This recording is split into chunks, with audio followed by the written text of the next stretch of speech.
Hello শিক্ষার্থী বন্ধুরা, কেমন আছো তোমরা? আমি দীপ্ত কুমার পাল। এই পর্বে আমি তোমাদের চতুর্থ শ্রেণীর আমার বাংলা বইয়ের পার্ট 1 আলোচনা করব। দেখো, এটি কিন্তু তোমাদের 2026 সালের নতুন বই, অর্থাৎ এই বইটি কিন্তু আগে পড়ানো হয়নি, অর্থাৎ আগের বছর থেকে এই বইটি কিন্তু পরিবর্তন হয়েছে। এজন্যই আমরা নতুন বছরের বইয়ের ভিডিও তৈরি শুরু করেছি। দেখো, এখানে কিন্তু লেখা আছে জাতীয় শিক্ষাক্রম ও পাঠ্যপুস্তক বোর্ড কর্তৃক 2026 শিক্ষাবর্ষ থেকে চতুর্থ শ্রেণীর পাঠ্যপুস্তক রূপে নির্ধারিত এবং এটি পরীক্ষামূলক সংস্করণ। দেখো, এখানে আমরা সুন্দর একটি ছবি দেখতে পাচ্ছি। তারপর এখানে তোমাদের বইয়ের সূচিপত্র আছে, পাঠ এবং পাঠের শিরোনাম। এখানে পাঠ 1 রূপময় বাংলাদেশ, অর্থাৎ রূপময় বাংলাদেশ, এই পাঠটি আমরা এই পর্বে পড়ব। তো মোট তোমাদের পাঠ আছে 23টি, তো আমরা 23টি পর্বে 23টি পাঠ শেষ করব।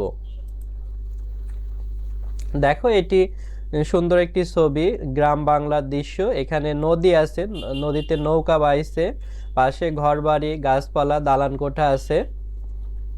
তারপর এখানে আছে পার্ট 1, অর্থাৎ রূপময় বাংলাদেশ, অর্থাৎ বাংলাদেশের রূপ আমরা পড়ব বা দেখব। এখানে নিচে এই ছবিটি অনেক সুন্দর। দেখো, ছেলেমেয়েরা স্কুলে যাচ্ছে এবং এই লোকটি কাঁচি দিয়ে ধান কাটছে। পিছনে একজন গরু সাহায্যে জমি চাষ করছে। পিছনে আমরা নদী, ক্ষেত খামার, গাছপালা এবং ঘরবাড়ি দেখতে পাচ্ছি।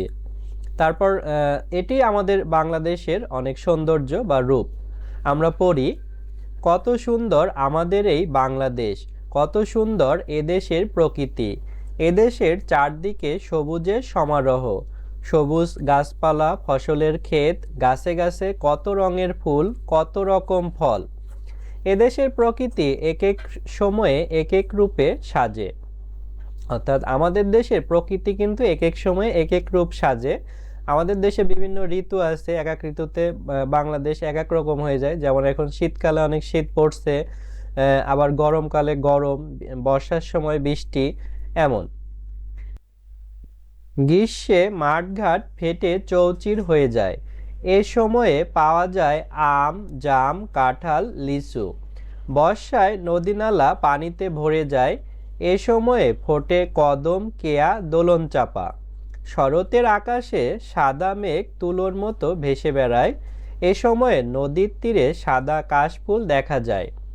এরপরে হেমন্তে ধান পাকে, সোনালি ধানে মাঠ ভরে যায়, শীতকালে উত্তুরে ঠান্ডা হাওয়া বয়। তারপরে পরের লাইন আছে, আমরা এইটুকু শিখি। যেমন এখানে সবগুলো ঋতু বর্ণনা করা আছে, অর্থাৎ গ্রীষ্ম ঋতুতে মাঠ ফেটে চৌচির হয়ে যায় কারণ অনেক গরম পড়ে। এই সময় আবার আম, জাম, কাঁঠাল, লিচু পাওয়া যায়। বর্ষাকালে নদ নদীতে পানিতে ভরে যায়, এই সময় ফুল পাওয়া যায় কদম, কেয়া, দোলন চাপা। শরৎকালে সাদা মেঘ তুলোর মতো ভেসে বেড়ায়, এই সময় নদীর তীরে কাশফুল দেখা যায়। এরপর হেমন্তে ধান পাকে, সোনালি ধানে মাঠ ভরে যায়। শীতকালে বাংলাদেশের উত্তর দিক থেকে বাতাস আসে। তারপরে দেখো, গাছের পাতা ঝরে। এরপর শিমুল, পলাশ, কৃষ্ণচূড়া ফুল নিয়ে আসে বসন্ত, অর্থাৎ বসন্ত ঋতুতে এই ফুলগুলো ফোটে। কি কি ফুল? শিমুল, পলাশ, কৃষ্ণচূড়া। পাখি গান গায়, যেমন কোকিল কুহু কুহু ডাকে। এভাবে 6টি ঋতু একের পর এক আসতে থাকে। বাংলাদেশের প্রকৃতির আরেক সৌন্দর্য এর নদী, অর্থাৎ বাংলাদেশে অনেক নদী আছে, এ কারণে বাংলাদেশকে নদীমাতৃক দেশ বলা হয়। অসংখ্য ছোট বড় নদী রয়েছে এদেশে, সেগুলো জলের মতো ছড়িয়ে আছে। পদ্মা, মেঘনা, যমুনা বড় 3টি নদী। এদেশের নদী খাল বিলে পাওয়া যায় নানা জাতের মাছ, যেমন রুই, কাতলা, ট্যাংরা, পুঁটি, খলসে। এদেশে আছে বন জঙ্গল, সেখানে আছে নানা জাতের গাছ, পশু, পাখি। বাংলাদেশের সুন্দরবন পৃথিবী জুড়ে বিখ্যাত। এই বনে আছে সুন্দরী, গেওয়া, গরান, কেওড়া, গোলপাতা গাছ। সেখানে আছে বাঘ, হরিণ, কুমির। আরও আছে মাছরাঙা, মৌটুসি, মদনটাক প্রভৃতি পাখি। তাহলে দেখো, বাংলাদেশে অনেক নদী আছে, যেগুলোর ভিতর বড় নদী পদ্মা, মেঘনা, যমুনা বড় নদী। এই নদী খাল বিলে কি পাওয়া যায়? রুই, কাতলা, ট্যাংরা, পুঁটি, খলসে মাছ। আর আমাদের বন জঙ্গল আছে, যেমন সুন্দরবন আছে, এখানে অনেক গাছ আছে, সেই গাছগুলোর নাম সুন্দরী গাছ, গেওয়া, গরান, কেওয়া, গোলপাতা গাছ। এই বনে এবং বনের নদীতে থাকে বাঘ, হরিণ, কুমির। আম, এছাড়া আরো মাছরাঙা পাখি আছে, মৌটুসি এবং মদনটাক পাখি আছে। এদেশের বেশিরভাগ এলাকা সমতল অর্থাৎ সমান, পাহাড় নেই। তবে কোনো কোনো জায়গা পাহাড়ি, পাহাড়েও নানা জাতের গাছ, পশু পাখি দেখা যায়। রাঙামাটি, বান্দরবন, খাগড়াছড়ি পাহাড়ি এলাকা। এছাড়া ময়মনসিংহ ও সিলেট অঞ্চলে ছোট বড় পাহাড় আছে। তাহলে দেখো, আমাদের বাংলাদেশ বেশিরভাগই সমতল, তবে রাঙামাটি, বান্দরবন, খাগড়াছড়িতে পাহাড় আছে। এছাড়া ময়মনসিংহ ও সিলেটে ছোট বড় পাহাড় আছে। দেখো আমরা আরো পড়ি। বাংলাদেশের দক্ষিণে আছে বঙ্গোপসাগর, অর্থাৎ বিশাল এক সাগর, তার নাম বঙ্গোপসাগর। এর মোহনায় ইলিশের আবাস। সাগরে আছে রূপচাঁদা, রিটা, লাইটা সহ হরেক রকম মাছ। সবুজ প্রকৃতি এদেশকে করেছে সুন্দর। এই সৌন্দর্যে বৈচিত্র্য এনেছে নদী, পাহাড়, বন, সাগর। তাহলে দেখো, বাংলাদেশের দক্ষিণে বঙ্গোপসাগর, এই মোহনায় অর্থাৎ নদীগুলো যেখানে গিয়ে বঙ্গোপসাগরের মিশেছে সেই মোহনায় ইলিশ বাস করে। এছাড়া বেশি সাগরের বেশি গভীরে গেলে বা একটু দূরে গেলে সেখানে রূপচাঁদা, রিটা, লাইটা এই মাছগুলো পাওয়া যায়। তবে বাংলাদেশের সৌন্দর্য কিন্তু অপরূপ, এই কারণে রূপময় বাংলাদেশ। দেখো এখানে শব্দার্থ আছে, অর্থ জেনে নেই। উত্তরে মানে উত্তর দিক থেকে আসা, মানে বাতাস, উত্তরে বাতাস হলে উত্তর দিক থেকে বাতাস আসবে। চৌচির মানে খণ্ড, বিখণ্ড। মোহনা নদী যেখানে সাগর বা অন্য নদীর সাথে মেশে, অর্থাৎ নদীগুলো যেখানে গিয়ে শেষ হয় সেখানে আর একটি সাগর আছে, এই মিলনস্থলকে মোহনা বলা হয়। দেখো এখানে আছে অনুশীলনী, আমরা অনুশীলনেও শিখবো এই পর্বে। বর্ণ বসিয়ে শব্দ তৈরি করি। এখানে পয়রফলা, কয়রি, তারপরে তয়হস্যি এই বর্ণটি আমরা দিয়ে প্রকৃতি শব্দ তৈরি করেছি। দওকাল, ল, দন্তের ন, দোলন, চয় চন্দ্রবিন্দু আকার, পয়াকার, চাপা, দোলন চাপা। তাহলে এখানে ন বর্ণটি আমরা দিয়েছি। দন্তের সহকার, দন্তের নয়াকার, লয়হস্যি, সোনালী। তাহলে দন্তের সহকার এই বর্ণটি দিয়েছি। বর্গের জয়াকার, ল, জাল। তাহলে এখানে আকার এই বর্ণটি দিয়েছি। রাঙা মাটি, রয়াকার, উময়াকার, ময়াকার, টয়সি, রাঙামাটি, ময়াকার দিয়েছি। তারপরে রয় দীর্ঘ প, চয় চন্দ্রবিন্দু আকার, দয়াকার, রূপচাঁদা। তো এখানে রয় দীর্ঘ বর্ণটি দিয়েছি। দেখো দুইয়ে আছে শূন্যস্থান পূরণ, এইটি আমরা পড়ব। শব্দ নিয়ে খালি ঘর পূরণ করি। এখানে শব্দ আছে বসন্ত, নদী নালা, বিখ্যাত, দক্ষিণে, সমারোহ। তো কতে আছে এদেশের চারদিকে সবুজের সমারোহ, মানে চারদিকে শুধু সবুজ আর সবুজ, এটাকেই সমারোহ বলে। খ, বর্ষায় নদী নালা পানিতে ভরে যায়। নদী নালায় ভরে যাবে পানিতে। গ, বাংলাদেশের সুন্দরবন পৃথিবী জুড়ে বিখ্যাত। তারপরে ঘ, বাংলাদেশের দক্ষিণে আছে বঙ্গোপসাগর, অর্থাৎ বঙ্গোপসাগর কিন্তু দক্ষিণে। উম, কৃষ্ণচূড়া ফুল নিয়ে আসে বসন্ত। তো বসন্ত ঋতুতে কৃষ্ণচূড়া ফুল ফোটে।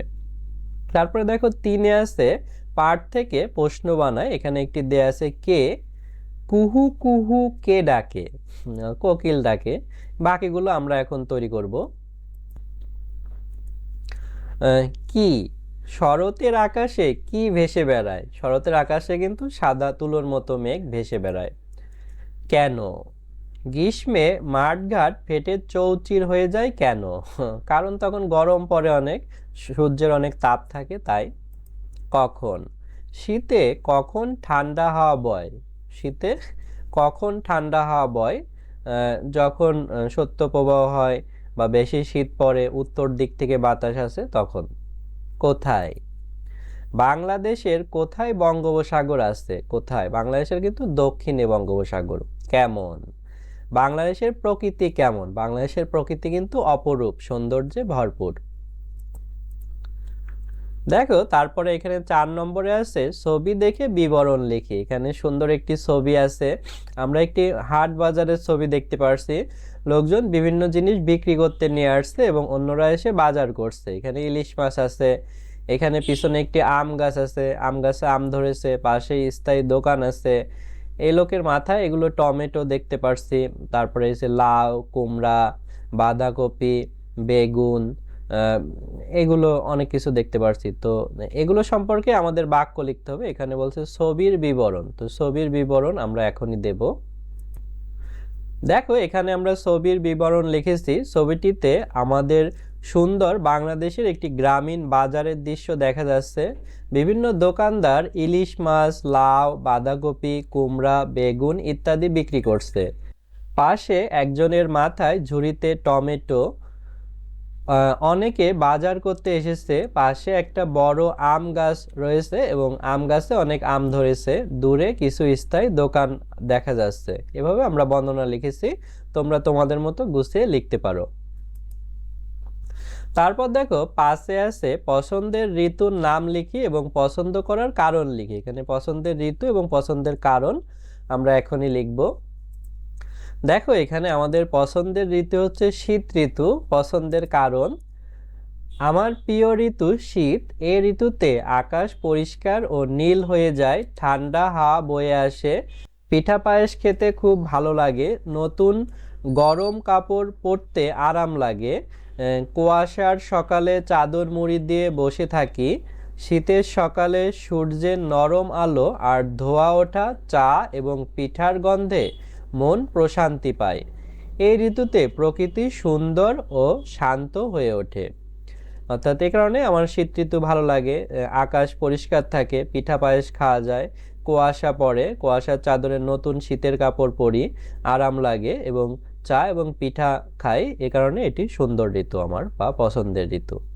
বন্ধুরা আমাদের পার্ট 1 এখানেই সমাপ্ত। আগামী পর্বে আমরা পার্ট 2 আলোচনা করব।